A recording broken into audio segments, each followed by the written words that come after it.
Yesterday was International Women's Day, and Meghan Sussex joined the celebration along with little Princess Lilibet Diana by uploading to Instagram as well as Sussex.com. We have a lot to get into, and we have to continue the celebration, so let's get started.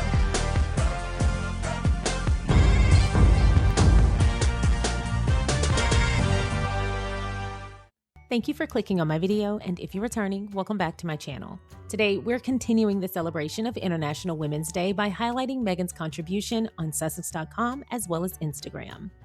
Before we get into that, if you haven't already, please don't forget to like, subscribe, and share. Our first update comes directly from Sussex.com. It's also linked in the description box below under sources, titled Celebrating International Women's Day.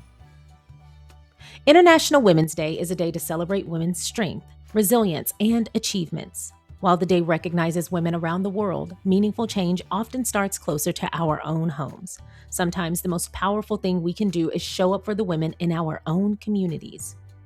At Archewell Philanthropies, we are proud to uplift organizations that provide safety, housing, and critical support for women rebuilding their lives. Through the years, we've been honored to support shelters and programs that offer stability, dignity, and opportunity to women and families who need it most. First, Harvest Home, supporting pregnant women experiencing homelessness by providing housing, resources, and a path toward independence for mothers and their babies. Downtown Women's Center, DWC, working to end women's homelessness in Los Angeles through housing, wellness services, employment programs, and community support. Duchess Center, one of the largest domestic violence intervention programs in South Los Angeles, providing safe housing, counseling, and resources for survivors and their families. Transition House, supporting families experiencing homelessness, many of whom are single mothers, by providing emergency shelter, transitional and permanent housing, childcare, and programs that help women build stability, financial independence, and a path forward for themselves and their children.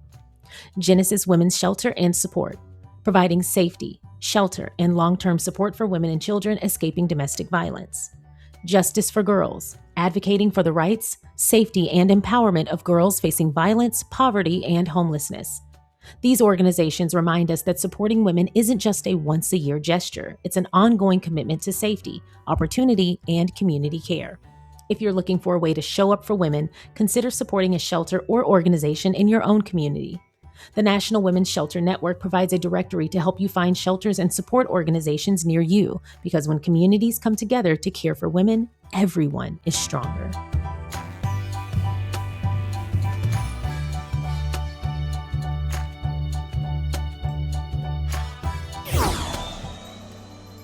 Thank you so much for watching the Sharion Sade YouTube channel. I appreciate you watching my content. If you haven't already, please don't forget to go ahead and like this video by hitting the thumbs up. Please don't forget to subscribe by hitting the subscribe button. And don't forget to comment along the way. If you feel so inclined, please don't forget to share so that more people can find us. Once again, thank you so much for watching. Now let's get back to the video. I also have to share this very sweet upload to Instagram on Meghan Sussex's page. If you don't follow her on Instagram and you have an Instagram, you can find her at Meghan. She uploaded a photo of herself and Princess Lilibet Diana at the beach, sharing a very warm and sweet embrace with the caption, "For the woman she will one day be. Happy International Women's Day." And the photo credit goes to Papa Sussex. I love how supportive they are as a family unit. They do so many things together and they're always sharing credit with one another. It's clear there's a closeness and a bond between all of them. What a beautiful, close-knit family.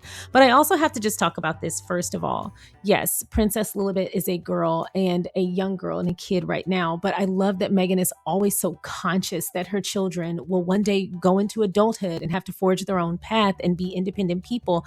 And she and Harry are so committed to preparing them in that. I think it's really sweet that they're not only enjoying the present, but are so invested in preparing them for the future.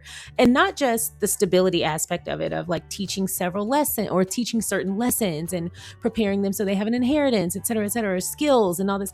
But it's like the little things, like making sure the love they feel and the warmth they feel now is always carried with them throughout life. That's so intentional.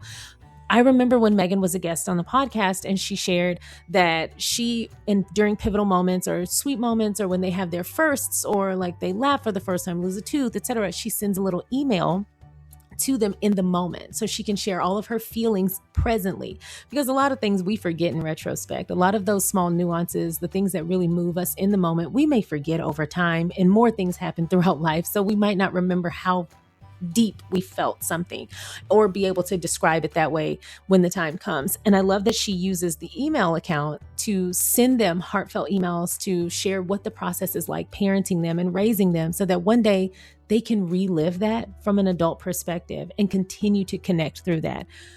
The way she and Harry are so serious about intentional parenting, and this post is just another example of that, it always moves me. I've shared a couple of times that, memories and things like that from my past have always been something I cherish, especially with people who have passed away, like my uncle. I was very close to my uncle, and he made it a point that when I spent summers at my grandparents' house, he lived across the street. He made it a point to come and get me whenever he would get off work, and we would just walk around the block, and he would ask me to tell him about my little boring day. Now, this is an adult man who went to work and did all other kind of stuff, and he probably has this very interesting life. He likes sports cars and all kind of stuff, and he's just asking little old 4-year-old, 5-year-old, 6-year-old, and eventually 7-year-old me, what was your day like? And I'm like, oh, I went and played over there in the field, and then we rode bikes, and then we had a water balloon fight, and can you believe, etc. And he's listening so intently. And then sometimes he would even ask me, we would sit in the swing in his yard, and he would ask me, like, tell me a story. What was the last story you made up? Because I used to write these little books and distribute them to my family to read. And then I would ask them what they thought. Like, I was a very forceful kid. Like, I would draw the illustrations, write the books out, print them at my mom's job. I can see why they had to deal with me and why they rolled their eyes. I was a mess. But anyway, and I would distribute them. I would self-publish, and I would distribute them to my friends and family. And then I would circle back and ask them how they felt about it. And so he asked me during the summer, when I wasn't in my publishing process, I was taking the summer off on a holiday. He would ask me, like, what's the last story you made up? Tell me a story. So sometimes we would sit in his swing for hours. Him and my Aunt Mary, she would be there sometimes. And I would just tell them stories that I made up. The most ridiculous 4, 5, 6, and 7-year-old stories that you can imagine. And they would just be like, ooh, oh my God. Like, they would act so invested. And so it's not surprising that I grew up and eventually wrote a book. But it's those memories that carried me through. So when he passed away when I was 7, I feel like that was just yesterday. I don't feel like I've missed a lot of time with him just because of the connection that he made when I was so young during those pivotal years, that I still carry that as an adult. And when I became an aunt, I did everything in my power to pass that forward. And so I share that because those things really do matter.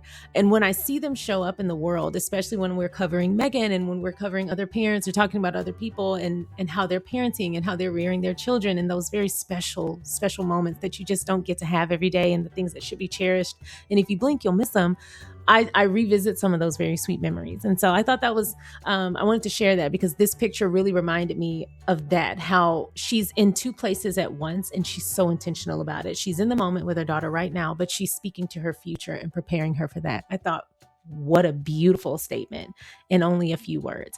And we have to talk about the photography skills of Papa Sussex. Okay. Now, first of all, we know him as Prince Harry, but when he picks up that camera, oh, that's Papa Sussex. He has a pen name. Do you hear me? And he did an excellent job. First of all, are we going to talk about how he captured the sun ray coming down looking like a halo? That looks like a reach from heaven. That is beautiful. And on International Women's Day, I would say there were far more people present in this moment than what we can see. I feel like that was very intentional. I think that's beautiful. I also feel like nature is where we can connect with things that we see and the unseen. So seeing them out in nature, connecting, especially on such an important day, during such an important moment, Papa Sussex captured a lot more than I think he realized. Anyway, what are y'all's thoughts? Let me know in the comment section below. If you don't follow Meghan, I'm trying to make sure I upload on our stories, as well as talk about the things that she puts on her social media. So for people who don't have an Instagram, you're still connected. But if this is your first time seeing, tell me what you think about this beautiful photo. And did you feel the same energy from the caption that I captured? Like, let me know your take on that as well. I love that Meghan is so communicative, especially during times like this. It makes me really grateful that she's back on social media, because I know that women's rights and feminism those are all very important things to her. And so having her back on social media and being able to celebrate with community, I think that's really beautiful. And I love that we get a chance to do that with her, as well as with Prince Harry through her Instagram. So anyway, y'all, let me know your thoughts in the comment section below. If you haven't already, please don't forget to go ahead and like, subscribe, and share, and I will see y'all next time. Bye.